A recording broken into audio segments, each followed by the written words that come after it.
Canada में Justin Trudeau ने parliament में बयान दिया कि देखिए हमारे देश में कैनेडियन की हत्या हुई है, उसमें भारत सरकार की खुफिया एजेंसी की हाथ खुलकर सामने आ रही है, लेकिन वो सबूत पेश नहीं कर पाए। इससे इतर भारत में विदेश मंत्रालय में उनके एम्बेसडर को बुलाया जाता है और महज 4 मिनट के अंदर ही उन्हें वापस भेज दिया जाता है।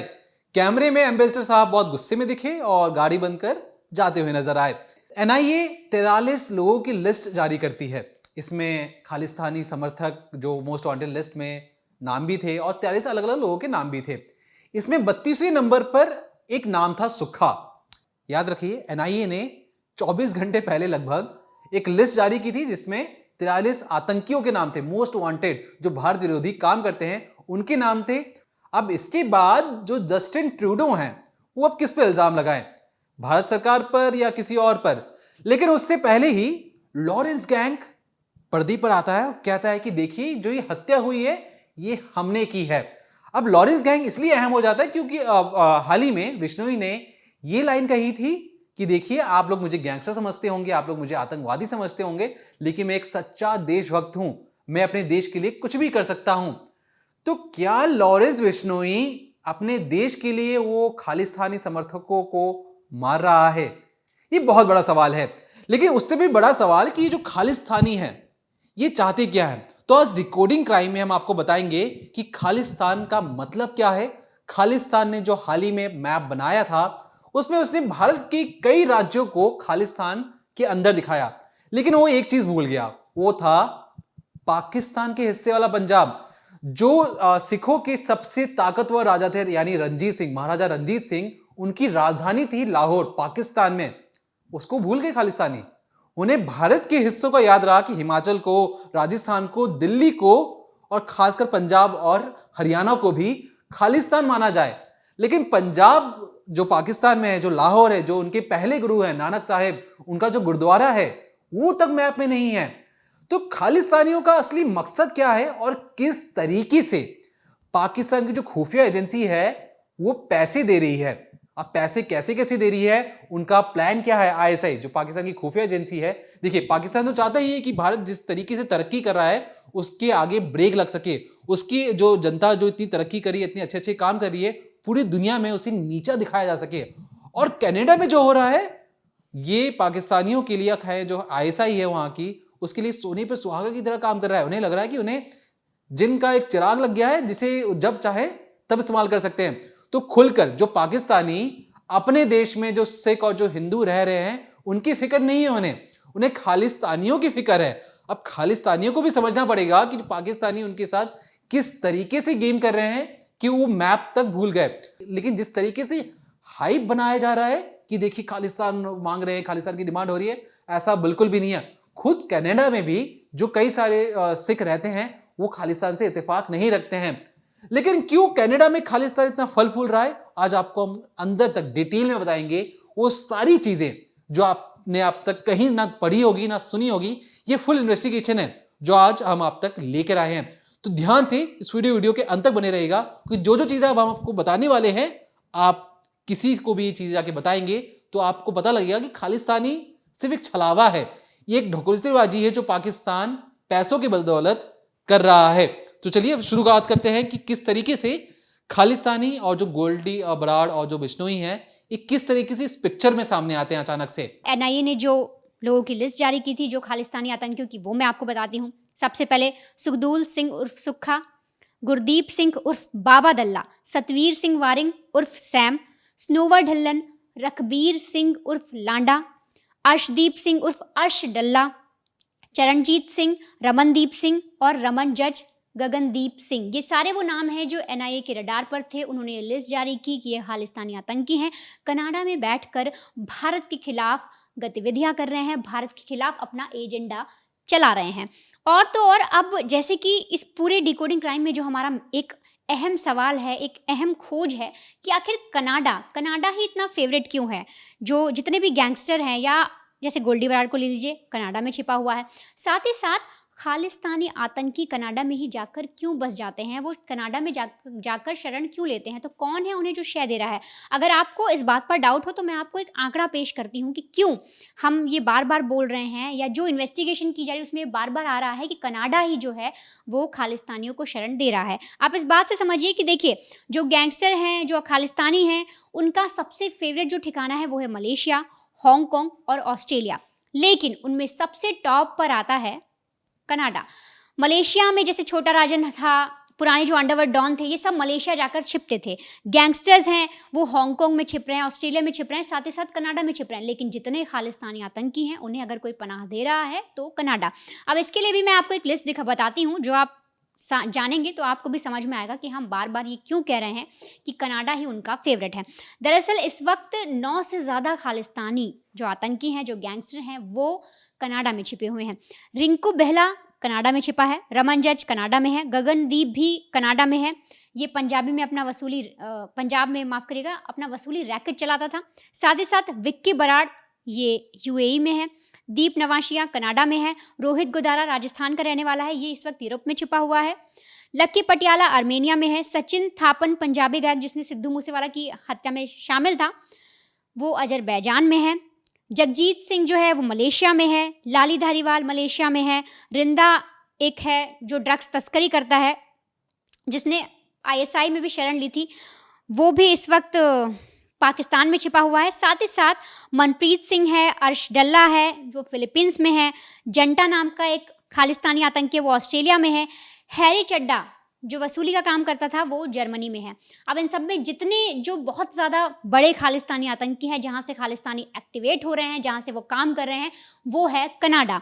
अब इसके पीछे पुरानी कहानी भी है और नई भी है कि आखिर क्यों वो इस तरीके से वहाँ पर बैठकर भारत के खिलाफ एजेंडा चला रहे हैं, क्यों पाकिस्तान उनको सपोर्ट कर रहा है। क्योंकि इस पूरे मसले पर, इस पूरे मामले पर जब जांच पड़ताल की गई तो एक बहुत ठोस सबूत भी हाथ लगा और बहुत सारे फैक्ट्स मिले कि जो पाकिस्तान है वो एक षड्यंत्र रच रहा है। वो पाकिस्तान में बैठकर आईएसआई तो उसने बना रखी है जो भारत के अगेंस्ट काम कर रहे हैं, भारत के खिलाफ एजेंडा चलाया जा रहा है।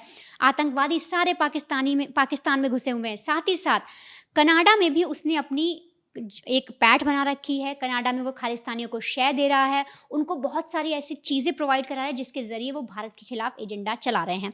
अब आप ये समझिए कि पाकिस्तान का इस खालिस्तानी एक्टिविटी में क्या रोल है। देखिए, जिस तरीके से वनिता ने बताया कि मलेशिया, हांगकांग और या कहें थाईलैंड जैसे इलाकों में ये गैंगस्टर इतने पनपते क्यों हैं। देखिए, यहाँ पर पब हैं, बार हैं, डिस्को बार हैं और लेट नाइट यहाँ पे चीज़ें चलती हैं। तो जो भी उगाही भारत से करते हैं या किसी भी इलाकों से करते हैं, इन पैसों को ये उन पब या बार में एज एन बिजनेस की तरह और पर डालते हैं। 10 रुपये डाला, 1000 रुपये बाहर आए। तो इतनी बड़ी मार्जिन को लेकर कोई भी गैंगस्टर थाईलैंड या मलेशिया जैसी जगहों को छोड़ना बिल्कुल नहीं चाहता। और हांगकांग जैसा तो एकदम उनके लिए टूरिस्ट पॉइंट है या कहें स्वर्ग है। लेकिन सबसे बड़ा सवाल आता है कि कनाडा क्यों चले जाते हैं। देखिए, कनाडा जो खालिस्तानियों का फेवरेट इसलिए है क्योंकि मैं अभी कुछ आंकड़े आपको बताने वाला हूं, शायद आपने पहले कभी सुने ना हो। देखिए, उससे पहले मैं बताऊं, देखिए सिख फॉर जस्टिस, ये निज्जर जो जिसकी हाल ही में हत्या हुई थी 3 महीने पहले, इस संगठन से जुड़ा था। सिख फॉर जस्टिस खालिस्तान ये कनाडा में रहते हुए भारत में ये चलाया जाता है, जहां पर आतंकवादी संगठन और जो भी हैं इसको स्पॉन्सर किया जाता है। इसमें जो सबसे बड़ा नाम है आतंकवादी गुरपंत सिंह पन्नू साहब क्या कर रहे थे जब किसान आंदोलन हो रहा था भारत में, उस वक्त ये वीडियो बनाकर कह रहे थे कि तुम लाल किले पर चढ़ाई कर दो, तुम उस इमारत पर चढ़ जाना, वहां पर खालिस्तान का झंडा फहरा देना। और इसी की बदौलत आपने देखा होगा कि लाल किले पर खालिस्तानी झंडा फहराया जाता है। इसके बाद जब पुलिस इसकी जांच करती है तो उसके बाद हाल ही में जब इसकी मौत हो जाती है निज्जर की, तो कनाडा सरकार भारत पर इल्जाम भी लगाती है। भारत इसको सिरे से नकार देता है। लेकिन खैर ये बात रही कि सिख फॉर जो जस्टिस अभी एक एनजीओ नहीं है। एनजीओ होता है कि जो गैर सरकारी संगठन होता है। अब क्योंकि इन एनजीओज का काम क्या होता है कि युवाओं को इकट्ठा कीजिए। आप कोई रैली करने वाले हैं, आपको लड़के चाहिए, आपको रैली करने वाले हैं, आपको उनके खान पान, झंडे, पोस्टर, बैनर, ये सारी चीजें तैयार होनी चाहिए और कम समय में ज्यादा लोग इकट्ठा हो सके। अब ज्यादा लोग इकट्ठा होंगे तो पानी, खाना ये सब भी देना पड़ेगा। तो इन सब के लिए पैसे कहां से आएंगे। अब खालिस्तानी बोल देने भर से तो पेट भरने वाला नहीं है, इसके पीछे कोई मकसद होना चाहिए, कोई पैसे मिलने चाहिए। याद रखिए जो भारत में सिख हैं उन्होंने चाइनीज जो लड़ाई हुई थी 1965 में या 1962 में, माफ कीजिएगा, उनके दांत खट्टे कर दिए थे। ये वही सरदार हैं। अब वो कह रहे हो कि वो पंजाब हमें दे दो। हम जो भारत में जो सरदार रहते हैं, भारत में जो सिख रहते हैं, वो भारत के लिए कुछ भी कर गुजरने को तैयार हैं। लेकिन कनाडा में जो वहां से हजारों किलोमीटर दूर है, उन्हें सपने आ रहे हैं कि भारत की जो हिस्से पंजाब को उसको अलग कर दिया जाए। शांति रखिए, पैसे है नहीं, जब पैसे आएंगे तब बात कीजिएगा। और इनके पास इतने लाले हैं कि पाकिस्तान की जो खुफिया एजेंसी है वो चाहती है कि ये जो भटके हुए लोग हैं इन्हें पैसे देकर खरीद दो, इन्हें पैसे देकर इनसे कुछ भी काम करवा लो। तो जितने भी खालिस्तानी वहां पे कनाडा में मौजूद हैं, इनका स्पॉन्सर है पाकिस्तान। पाकिस्तान की आईएसआई, जो उनका मैं प्लान बताता हूं, उनका प्लान है प्लान के। अब के से मतलब समझ सकते हैं, खालिस्तान। अब ये फंडिंग जो पिछले 2 या 3 सालों में फंडिंग बहुत तरीके से जोरदार हुई है। किसान आंदोलन से पहले भी ये पाकिस्तान उनको फंडिंग करा था। फंडिंग इसलिए की जाती है, देखिए मान लीजिए हमारे देश के प्रतिनिधि किसी भी विदेशी जमीन पे जाएं तो वहां पर ट्रकों के जरिए कहा जाए कि जो इंडियन मीडिया है, जो इंडियन प्राइम मिनिस्टर हैं, या खासकर इंडिया ही ये पंजाब में जुल्म ढा रहा है, वहां पर लोगों को इंसाफ नहीं मिल पा रहा है, इसलिए खालिस्तान अलग कर दिया जाए। अब ट्रकों पे घुमाने के लिए, जो बैनर चलाने के लिए पैसे चाहिए, पैसे कहां से आएंगे? पाकिस्तान देता है। पाकिस्तान की इसमें मकसद है कि भारत को नीचे दिखाओ। खालिस्तानी जो वहां पे समर्थक है, उन युवाओं के पास नौकरी नहीं है, उनको पैसे मिल रहे हैं, वो ये सारी चीजें कर रहे हैं। तो याद रखिए जो पाकिस्तान का प्लान के है, इसके तहत ये फंडिंग इनको दी जा रही है, प्लान के। अब ये जो पाकिस्तानी जानते हैं कि देखिए हम तो भारत में तो ऐसा कुछ कर नहीं पा रहे हैं, कि भारत की जो सुरक्षा एजेंसी बहुत ज्यादा मुस्तैद हो चुकी हैं, तो हम ये छुटपुट जो चीजें हैं, पूरी दुनिया की नजर में ये सारी चीजें आए तो हम वो सारी चीजें करवाते हैं। झंडे उतार देना, खालिस्तान का जिंदाबाद नारा देना, ये सारी स्पॉन्सर्ड पाकिस्तान के आईएसआई की तरफ से हैं। अब ये सारी चीजें अलग हो गई, क्योंकि भारत एक मैच्योर देश है, बहुत समझदारी से ये काम लेता है। इसने कनाडा को कहा कि देखिए भैया, आपके देश में 20 ऐसे आतंकी हैं जिन्हें हमारे देश से उसको खतरा हो सकता है, उन पर कार्रवाई कीजिए। अब कनाडा और भारत के बीच में एक लीगल असिस्टेंस ट्रीटी है, जो मैं आपको बताता हूं। उसका नाम है MLAT, यानी mutual legal assistance treaty. Mutual से कहने वाला आपसी सहमति से हमने एक ट्रीटी बनाई, जिसमें हम इंफॉर्मेशन आदान प्रदान करेंगे, या आप कनाडा के खिलाफ भारत में कुछ अगर कोई उपद्रव होता है तो वहां पे हम उन लड़कों को पकड़ के उनको सौंपेंगे, अगर उनके यहाँ कुछ ऐसा होता है तो हमें सौंप दिया जाएगा। लेकिन NIA द्वारा कई बार बताने भर भी कि देखिए भैया, आपके यहाँ 20 लड़के हैं जो ये बदमाशी कर रहे हैं, भारत विरोधी नारे लगा रहे हैं, इनको पकड़िए। कनाडा बिल्कुल शांत रहता है, कोई जवाब नहीं देता। जैसे मान लीजिए मैंने आपको कोई व्हाट्सएप मैसेज किया, आप वहां से कोई जवाब ही नहीं दे रहे, तो बुरा किसी की बुरा नहीं लगेगा। तो भारत के कई बार कहने पर भी कनाडा कोई जवाब नहीं दे रहा था। अब जब हमने इसकी पता लगाने की कोशिश की कि कनाडा खालिस्तानियों से इतना प्यार क्यों करता है, उनके अंदर इतना प्रेम क्यों है, तो देखिए जो कनाडा है उसकी जनसंख्या 3.5 करोड़ के आसपास है। अब इसमें से 2023 का जो आंकड़ा है वो है 18 लाख भारतीय हैं वहां पर, जो भारतीय मूल से किसी न किसी तरीके से जुड़े हैं। उसमें से 18 लाख में वोटर में से भी 7,80,000 सिखों का वोट बैंक है। अब ये वोट बैंक किस तरीके से काम करता है, मैं हाल ही बताऊं, 2019 में जब इनकी पार्टी जीत के आई तो उसमें से 18 सिख सांसद थे। 338 सीट जो कनाडा की फुल सीट है, जो पूरे कनाडा देश में, उसमें से 18 सीट सिर्फ सिखों के पास थी। और इसमें एक सबसे बड़ा जो पहलू है वो गुरुद्वारा का। कनाडा में 200 गुरुद्वारे हैं, इनमें इलेक्शन होता है और इनके सिस्टम में ऐसी तरीके से काम किया जाता है कि अगर गुरुद्वारा कह दे कि आपको इस पार्टी को जिताना है, तो पूरा सिख समुदाय उसी एक शख्स को जिताने में मदद करता है। लेकिन याद रखिए, कनाडा में हर कोई जो जितने भी सिख है वो खालिस्तान को सपोर्ट नहीं करते। कुछ चुनिंदा लोग हैं जो चाहते हैं कि खालिस्तान के नाम पर जो पैसे पाकिस्तान की तरफ से मिल रहे हैं, हंगामा किया जाए, दूसरी दुनिया को दिखाया जाए। वो भारत में खुद तो नहीं रह रहे, भारत से हजारों किलोमीटर दूर रह रहे हैं, लेकिन भारत आना भी नहीं है, लेकिन भारत के नाम पर माफ कीजिएगा, खालिस्तान के नाम पर भारत को बदनाम करने की साजिश जरूर रचना है। अब इसके बाद जो सबसे बड़ा सवाल आता है कि देखिए जो कनाडा है और जो जस्टिन ट्रूडो हैं, वो यही प्रेम है। अब 18 सांसद आ रहे हैं एक समुदाय से, उनके गुरुद्वारे में अगर कह दिया जाता है कि इस शख्स को जिताना है, तो पूरा समुदाय एक ब्लॉक बनकर उसी को वोट करता है। अब यहीं से मामला गड़बड़ाता है। दरअसल इतने बड़े वोट बैंक को कोई छोड़ना नहीं चाहता, क्योंकि वहां पे जनसंख्या 3.5 करोड़ है, तो लगभग समझिए कि वहां पे जो वोटिंग वाले जो परसेंटेज है उतनी ज्यादा है भी नहीं, 48 या 50 लाख के आसपास वोटर्स हैं।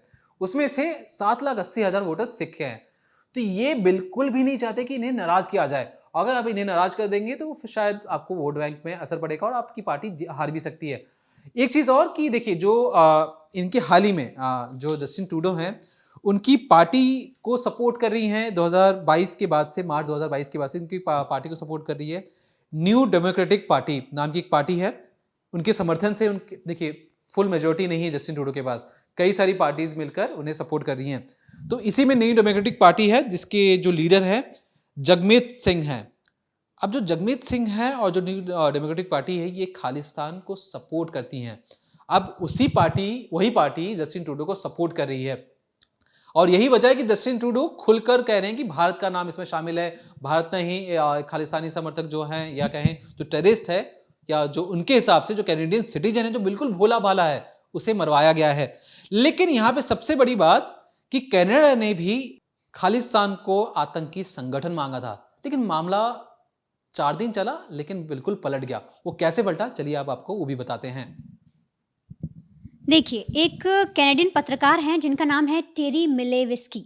इन्होंने एक किताब लिखी blood for blood 50 years of the global Khalistan project. अगर इस किताब को पढ़ें, क्योंकि जिस तरीके से उन्होंने रिसर्च की, सर्वे किया, लोगों से बात की, हर एक संगठन से मिली, जो कनाडा में सिख रह रहे हैं उनसे बातचीत की, तो वो एक कंक्लूजन पे पहुंची और उन्होंने ये बताया कि देखिए, कनाडा में जो खालिस्तानी संगठन है, साथ ही साथ जो सिख रह रहे हैं, उनका आपस में कोई लेना देना नहीं है। जो खालिस्तानी संगठन है वो अपने आप में एक्टिव है और बहुत छोटा है। बड़े पैमाने पर अगर हम देखेंगे वहाँ के सिखों को तो वो उनसे बहुत इतर हैं। और इसी के बाद जो वहाँ के सिखों के एक हेड हैं उनके संगठन के, वो भी सामने आए थे और उन्होंने भी साफ कहा था कि देखिए, हमारा इन खालिस्तानियों से कुछ लेना देना नहीं है। ये लोग एक बहुत छोटा आंकड़ा है इनका, एक छोटा संगठन है इनका। जो भी ये लोग गतिविधि कर रहे हैं, जो भी भारत के खिलाफ एजेंडा चला रहे हैं, इसमें जो यहाँ के सिख हैं, जो इस यहाँ भारत में योगदान दे रहे हैं या कनाडा में योगदान दे रहे हैं, उनका इनसे कोई लेना देना नहीं है।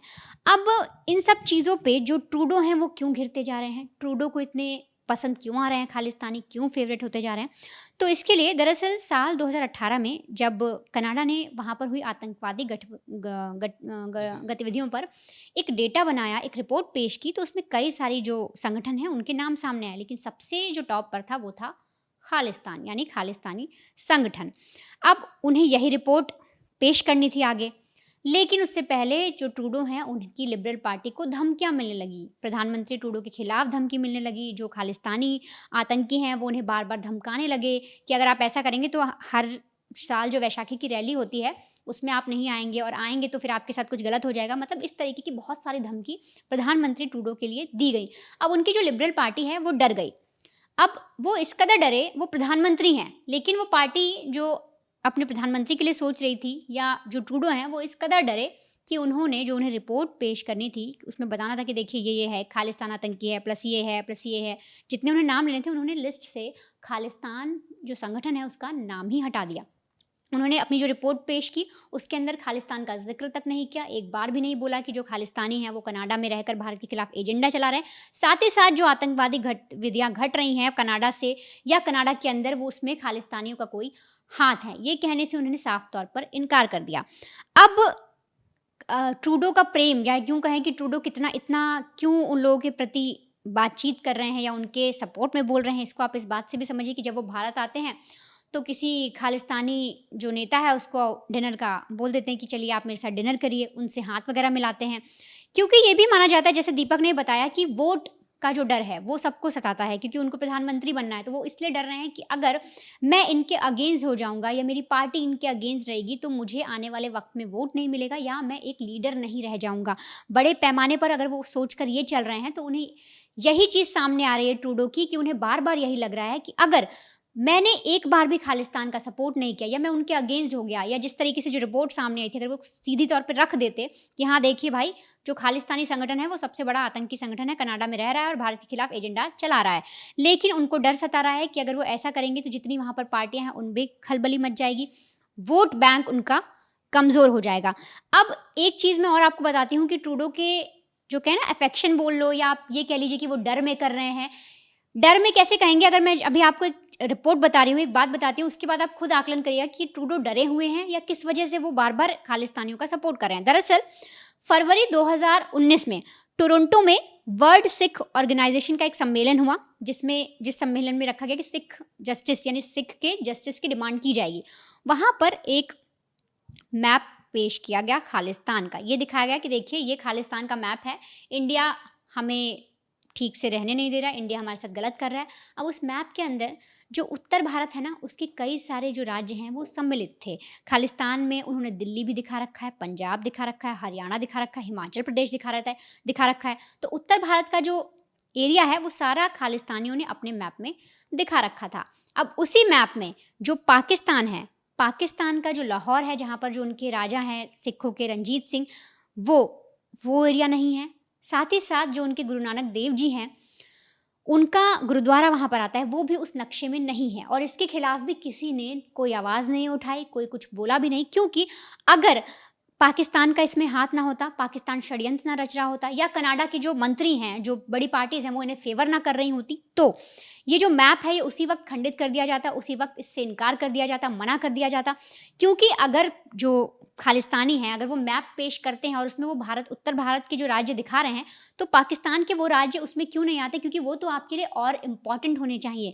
वहाँ पर आपके जो गुरु नानक देव जी हैं, उनका गुरुद्वारा है, आपके सबसे बलशाली, शक्तिशाली जो राजा है रंजीत सिंह, उनका वो जगह है लाहौर। अगर वो वहाँ पर नहीं आ रहा है, उस मैप में अगर वो नहीं है, तो आप फिर किस मुँह से ये बोल रहे हैं कि देखिए ये हमारा नक्शा है, हमें भारत से इतना एरिया चाहिए, ये सब हमारे अंदर खालिस्तान में आना चाहिए। तो किस आधार पर बोल रहे हैं? और यही बहुत सारे छोटे-छोटे पॉइंट्स हैं जो मिलकर ये पैदा कर रहे हैं शक, और ये फैक्ट भी दिखा रहे हैं कि इसी वजह से जो कनाडा है, वो इनको फ़ेवर कर रहा है। कनाडा में इन लोगों ने अपना आधिपत्य जमा लिया है, और इसीलिए जो गैंगस्टर हैं या जो खालिस्तानी हैं, बड़े तौर पर अगर मैं कहूँ तो जो खालिस्तानी हैं, उनके लिए कनाडा उनका फ़ेवरेट है, उनको बहुत आराम से शय मिल रही है, पैसा दिया जा रहा है पाकिस्तान से, स्पॉन्सर हो रहा है उनके लिए, हथियार ले लीजिए आप, आपको रहने की जगह चाहिए, आप उसके लिए पैसे ले लीजिए। तो हर चीज़ें उन्हें कनाडा में बहुत आसानी से मिल रही हैं।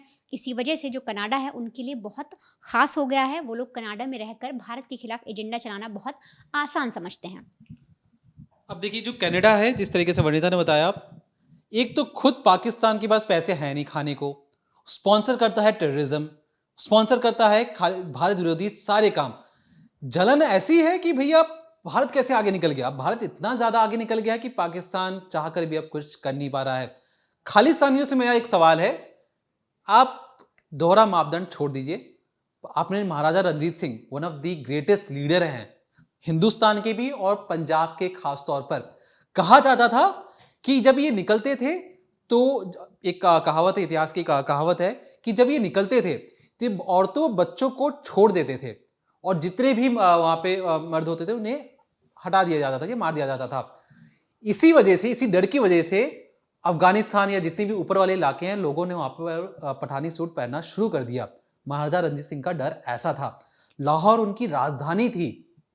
आज खालिस्तान क्या कह रहे हैं कि हमें तो भैया भारत का हिस्सा चाहिए, हम तो पाकिस्तान तो पैसे देता, हम उनका, वो तो हमारे माई बाप हैं, हम तो जो हमें पैसे देगा हम उसके साथ हो जाएंगे। अरे जो उनके साथ भी दे रहे, कम से कम पूछो तो सही, इतिहास तो जानो, तुम्हारा इतिहास क्या है। गुरु नानक साहिब, तुम्हारा जो गुरुद्वारा है वो पाकिस्तान में है, तुम उसको भूल के महज 5 किलोमीटर दूर है। या तुम्हें ये भारत का दिल्ली याद आ रहा है, हरियाणा याद आ रहा है, राजस्थान याद आ रहा है। जो चीज लेनी चाहिए, इतिहास जानो, और इतिहास जानोगे तब तुम्हें पता लगेगा कि जो पंजाब है कितना अहम है, और उसका योगदान भारत के डेवलपमेंट में, भारत के हर एक कण में सरदारों ने क्या क्या योगदान दिया है। कहीं दूर बैठकर भारत विरोधी कोई नारे नहीं लगाए हैं।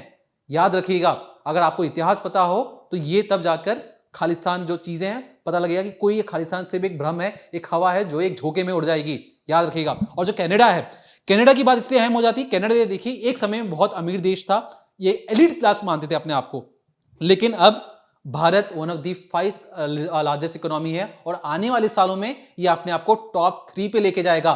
कनाडा बहुत पीछे छूट चुका है, दुनिया बदल रही है। अब ये दौर भारत का दौर है। अब इस पे आप कनाडा जैसे पहले सोच रहा था कि पहले हम भारत को धमकाएंगे, भारत डर जाएगा। पुराना भारत नहीं है, नया भारत है जो मुंह तोड़ जवाब देना जानता है। और इस तरीके से झूठा आरोप लगाएंगे कि हमारे खुफिया एजेंसी आपके देश में जाकर आप ही के लोगों को मार रही है और वहां से भाग कर आ रही है ना भैया, फिर तो आपकी सुरक्षा एजेंसियां नाकाम है, वहां की पुलिसिंग नाकाम है, वहां की इंटेलिजेंस नाकाम है। कनाडा पहले वाला कनाडा नहीं रहा। और भारत एक गैंगस्टर की लड़ाई, जो खालिस्तानी समर्थक आप उनको सपोर्ट कर रहे हो, अपने यहाँ की सुरक्षा एजेंसियों पे सवाल उठाओ कि कैसे मर्डर हो गया, कौन आके मर्डर करके गया। आपके घर पे हजारों किलोमीटर दूर एक एजेंट जाता है उसे मारने के लिए। कनाडा, खासतौर जस्टिन ट्रूडो, अपनी सुरक्षा एजेंसी से सवाल पहले कीजिए, उसके बाद भारत पर इल्जाम लगाइएगा। याद रखिए, कनाडा बहुत पीछे है। उनकी जो पूरी इकोनॉमी है भारत से कहीं टक्कर की नहीं है, ना ही उनकी मिलिट्री हमारी टक्कर की है। तो कनाडा कभी भी भारत पर इल्जाम लगाने से पहले 100 बार सोचे, क्योंकि जो वो भारत नहीं है जो हर बार पहले झुककर नजर झुकाकर बात करता था, जी सर कहता था, अब वो मुंह तोड़ जवाब देता है। अब हाल ही में इसके आगे क्या होगा, जस्टिन ट्रूडो क्या जवाब देंगे, हम क्राइम तक पर आपको जरूर बताते रहेंगे। तब तक देखते रहिए क्राइम तक।